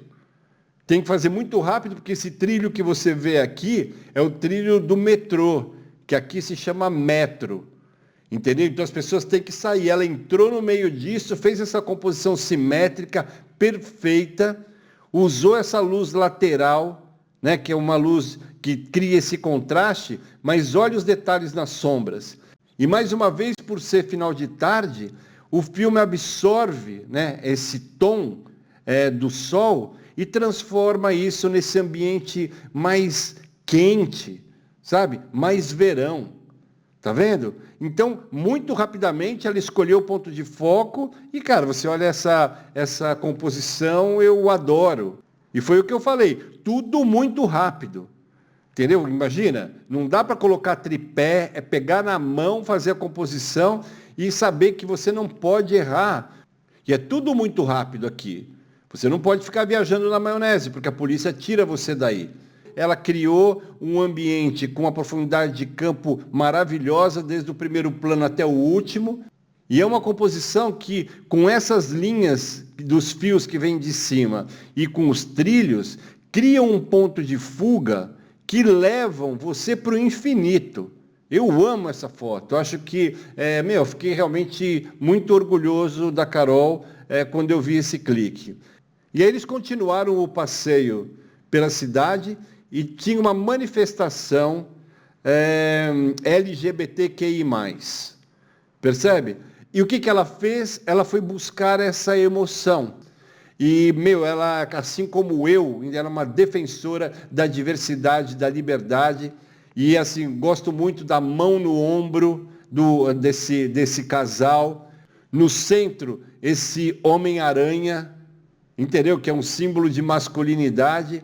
Eu olho o fundo com essa paleta de cores que é do Porto e, assim, associado com esse tom que é do pôr do sol, cara, ficou maravilhoso. E é uma coisa que o digital não traz. Você não consegue esse tom no digital. E é o que a Fuji tenta fazer, trazendo esse tipo de resultado em filtros que são incorporados para você fazer isso de uma forma artificial. Entendeu? Não é a mesma coisa. Esta, para mim, aqui é uma das melhores. Eu já falei para vocês aqui no canal que você consegue controlar o tom do céu em função do lugar que você se encontra. Né? Se você estiver de costas para o céu, aquilo que estiver a 90 graus na tua frente sempre vai ter uma densidade maior. O azul vai ser mais encorpado. Entendeu? Então, ela encontrou essas pessoas. Deixa eu dar um zoom aqui, porque merece. E aqui o que me chama muito a atenção é a nitidez dessas linhas que formam a textura da parede. Aqui, mesma coisa, você nota nitidez em todos os planos. E essa linearidade que eu falei para você. Tá vendo? Olha, as linhas muito retas. E o que eu acho mais legal é essa veia fotojornalística. Então, repara no tom do céu, nas cores, tá vendo? E está escrito aqui, eu sou trans e não num corpo errado. Eu estou numa sociedade errada. Cara, isso é uma foto que me deixa mais uma vez cheio de orgulho. Entendeu? Esse tom é maravilhoso. Isso é como saiu, é o Próvia.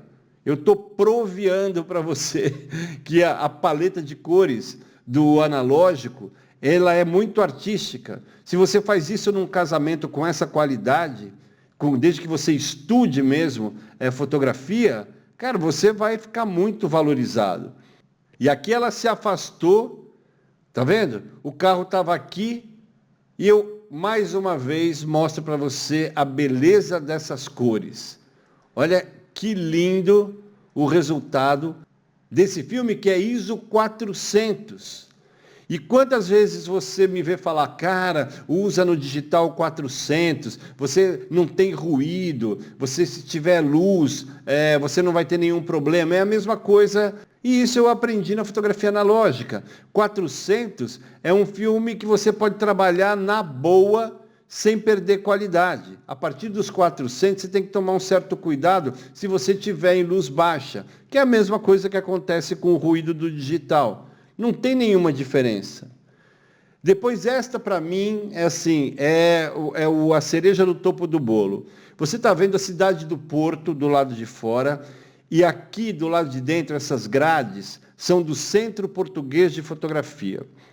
A fotografia aqui é tão valorizada, principalmente a fotografia analógica, que o Centro Português de Fotografia, que era uma antiga cadeia, ela virou um espaço só dedicado à fotografia. E esta cela que você está vendo foi onde ficou Camilo Castelo Branco, que é uma personalidade portuguesa, por adultério. E na época que ele viveu, o adultério podia te levar para a cadeia, como aconteceu com ele. Agora, quero que você repare o seguinte: cadê a distorção dessa lente? Olha isso. Olha esses quadrados. Isso não lembra muito os testes que se fazem por aí? E deixa eu voltar para mostrar para você que é uma lente, um equipamento que não tem vinheta. Vinheta zero. Não tem pontos escuros. Tem um contraste de cores, fantástico. E aqui, quem fez foi o Pedro, que é o namorado dela. A Pérola do Bolhão é um lugar bastante conhecido. Isso aqui é na sombra. Está vendo, com uma luz que batia, com um sol que batia na parede que está aqui, que estaria aqui do lado da câmera, do outro lado da rua, e essa luz voltava, fazia esse preenchimento e corrigia completamente o Kelvin da sombra. Ela estava de amarelo e ele fez essa composição. Olha os detalhes e olha os azulejos aqui em cima. Quer ver? Deixa eu dar um zoom. Olha os azulejos aqui. Você vê tudo escrito. Olha, e ela está em movimento. E como aqui você tem muito amarelo, é como se você tivesse colocado um filtro âmbar e tira todo o azulado que seria normal você ter na sombra. Percebe? Então, a luz do sol bate desse lado, vem para esse outro lado, bate nessa parede e corrige os tons azulados que são sempre normais na sombra. Você vê até nesse canto que está um pouco azulado, porque aqui é uma zona de sombra muito mais densa. Mas aqui você já vê que o azulado deixou de aparecer. Esse é o pensamento de cores complementares. Então eu vejo esse céu e esse amarelo, eu falo, cara, essa foto está muito equilibrada. Entendeu?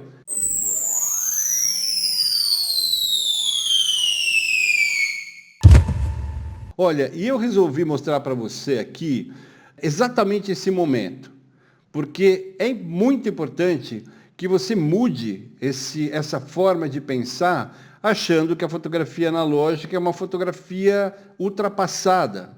Então eu achei legal mostrar para você esse álbum que está no meu Pinterest, que chama Rosto de Mulher. São referências que eu vou pegando da fotografia analógica e que são ainda hoje inspirações, porque eu olho e falo, cara, eu consigo fazer um trabalho inspirado nessa iluminação, porque a fotometria manual, ela me garante colocar as luzes dentro desse rácio, né? Dentro dessa configuração que me traga esse mesmo resultado. E mesmo essas fotos que você vê aqui, da Madonna, por exemplo, que vem de 1990, num trabalho que ela fez para o Michael Kors. Cara, essa luz é linda. Deixa eu até colocar aqui, aumentar para você. Olha a luz. Olha, isso é uma luz butterfly clássica. Então, essa é de 1990, ok? Primavera-verão, uma coleção de primavera-verão. E aí eu vou colocar essa da Lana Turner, que é essa primeira. Eu amo essa foto. Essa é de 1942. Olha a suavidade da pele. Agora, deixa eu só te fazer uma pergunta. Você consegue imaginar que tudo isso foi feito sem conferir o clique depois? Isso você só sabia na revelação se tinha dado certo? Mas, obviamente, a gente sabia que tinha dado certo porque a fotometria manual e a presença do fotômetro, tanto no filme como no digital, como no cinema hoje, é super importante. E a informação que você recebe desses cabeças de lagartixa é que o fotômetro é coisa que já não se usa mais, meu. Oi? Olha a luz, a suavidade da pele, a luz feminina aqui, que é uma butterfly cruzada, que dá essa sombra, tá vendo que você nota ali nos cílios? Isso é um efeito dos anos 40, dos anos do auge de Hollywood. entendeu? Dos grandes fotógrafos que estão na história, dos grandes retratistas. Como é que você consegue olhar essa foto e comparar com aquilo que eventualmente alguém faz hoje em dia? Quem que você vê que tem essa qualidade, que não precisa da edição, que é exatamente isso? E não me vem com essa história, sabe? Tem uns caras que, porque no laboratório se editava e tal. Meu, isso é uma outra coisa completamente diferente. Para você editar no laboratório, você tinha que saber pra caralho, você tinha que saber muito. Hoje, qualquer chimpanzé vende curso de edição, entendeu? E você fica aí patinando. Então, essa é uma pasta que você vai encontrar no meu Pinterest, tudo de fotografia analógica. Olha essa luz. Cara, pelo amor de Deus, isso aqui é uma coisa maravilhosa, né? Você nota aqui a maestria. E eu quero aprender com mestre, não com lagartixa. Olha esta luz, cara. Que coisa absurda. Tá vendo? Então, é uma luz dramática, com contraste alto. Agora, olha o recorte no cabelo, o preenchimento frontal, a luz aqui que você vê nesse tecido. Tá vendo? O buquê atrás. E isso é de 1944. Então, acho que, espero que pelo menos alguns de vocês comecem agora a mudar essa forma de olhar a fotografia como se o digital fosse a solução para o teu problema. A fotografia analógica e tudo aquilo que é a lógica matemática é o que vai fazer você dar um salto. E o teu sonho virar realidade imediatamente. Então, se você tiver curiosidade, vai lá no meu Pinterest e você procura lá Fernando Bagnoli, você vai ter um monte de referências, beleza?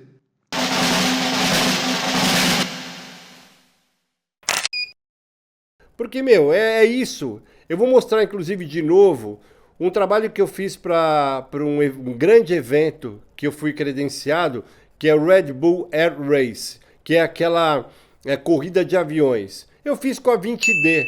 O avião passando a 420 por hora na minha frente e eu tenho o foco cravado.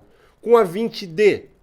Então eu vou buscar essas fotos e mostrar para você por que eu consegui, em Portugal e no Brasil ou em qualquer lugar do mundo que eu estive, trabalhar com a 6D ou com a Nikon D4, entendeu? Que tem 16 megapixels, maravilhosa.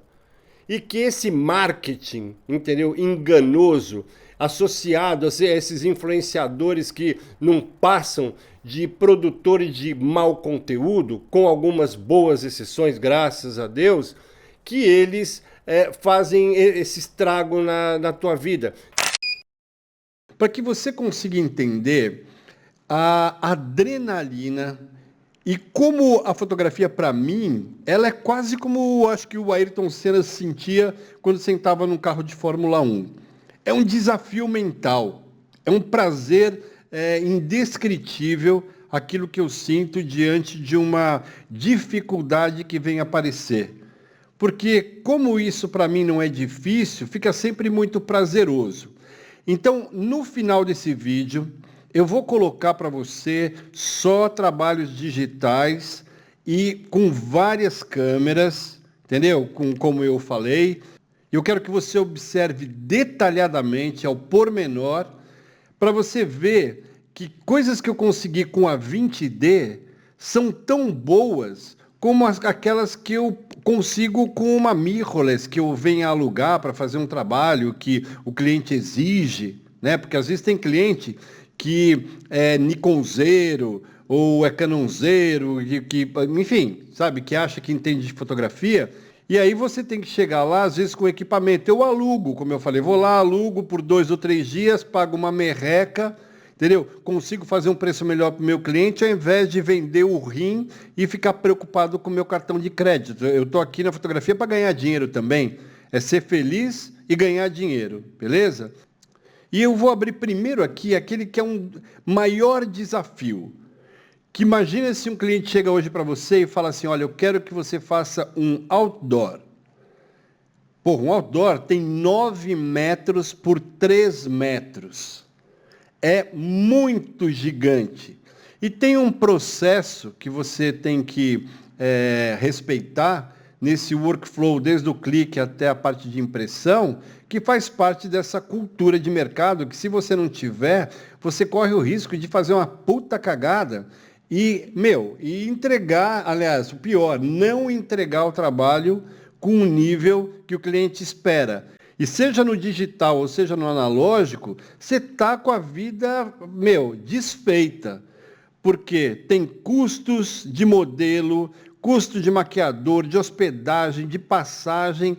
E se você não tiver competência, cara, você estraga, principalmente na pós-produção. Entendeu? Então eu vou colocar este aqui, olha, que faz parte do meu portfólio.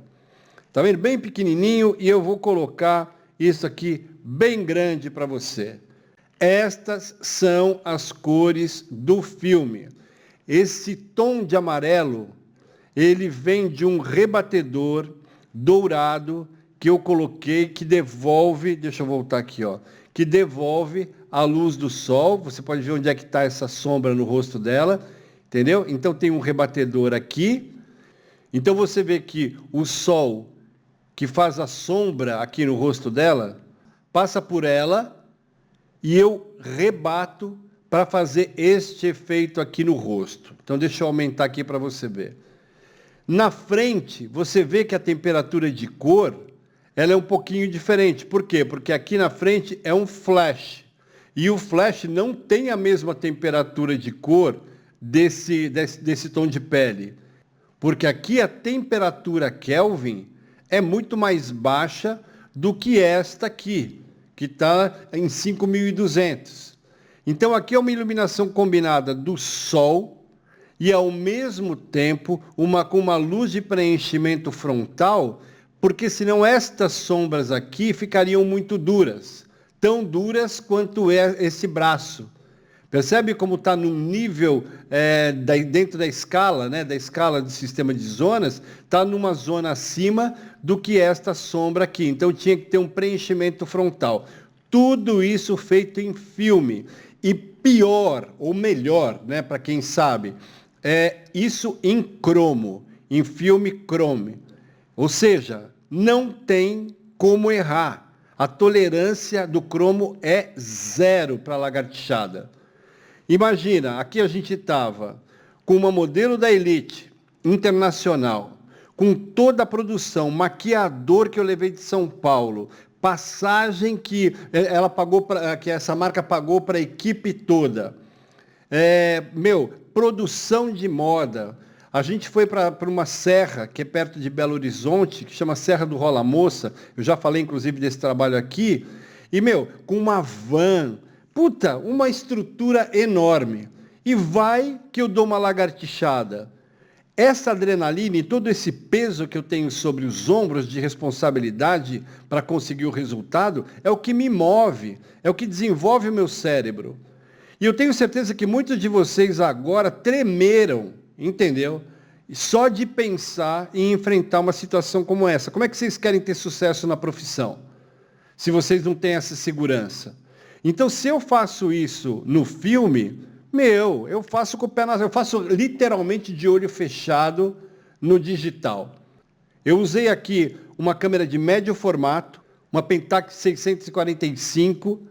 Então, para você estabelecer uma comparação do tamanho dessa imagem, na câmera full frame, o sensor é de 2,4 centímetros por 3,6 centímetros. Enquanto essa câmera me entrega uma imagem de 6 por 4,5 centímetros. E você consegue imaginar um sensor desse tamanho? É por isso que as câmeras de médio formato custam tanto. Mas eu consigo fazer isso no filme. E agora eu acho que você consegue entender por que para mim é tão fácil conseguir um resultado surpreendente, né, para algumas pessoas, com câmeras que fazem parte da geração seguinte a essa. Então, câmeras de 2004, sabe, com 8,2 megapixels, que é o caso da 20D, que eu vou mostrar para você depois, e você vai falar, cara, não acredito, é impossível que tudo aquilo que eu escuto seja errado. Beleza, eu estou mostrando. Aí você pede para outra pessoa mostrar o resultado, você compara e chega à tua conclusão. Beleza? Olha, e para finalizar com chave de ouro e para mostrar para você, na prática, provar aquilo que eu venho falando, eu vou falar para você aqui quais são as câmeras que estão envolvidas nessa pasta que eu separei com vários trabalhos. Existem trabalhos meus e eu escolhi também trabalhos de 2 mentorias que estão na fase final. Uma é do Michel Pasquini e da Bia Pasquini, lá de Piracicaba, e outra do Rui Carvalho e da Sandra Carvalho, aqui em Portugal. Então eu vou dizer para você, 20D, 70D, 6D, 5D Mark II, 5D Mark III, Nikon D3, Nikon D4, Nikon D200, Nikon D750 e a única mirrorless é a EOS-R, ok? Eu vou fazer um slideshow aqui para você com a tela cheia e você analisa se realmente eu estou certo ou se existe mesmo uma grande diferença e que você tem que vender um rim para comprar um equipamento novo e para poder eventualmente faturar algum. Beleza? Aí a gente faz o seguinte, vamos fazer aqui uma brincadeira. Eu vou passando as fotos, deixo assim uns 3 segundos, você vai pausando o vídeo, né, para não ficar um slideshow muito comprido, e daí você pode colocar nos comentários.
É isso aí, espero que você tenha gostado.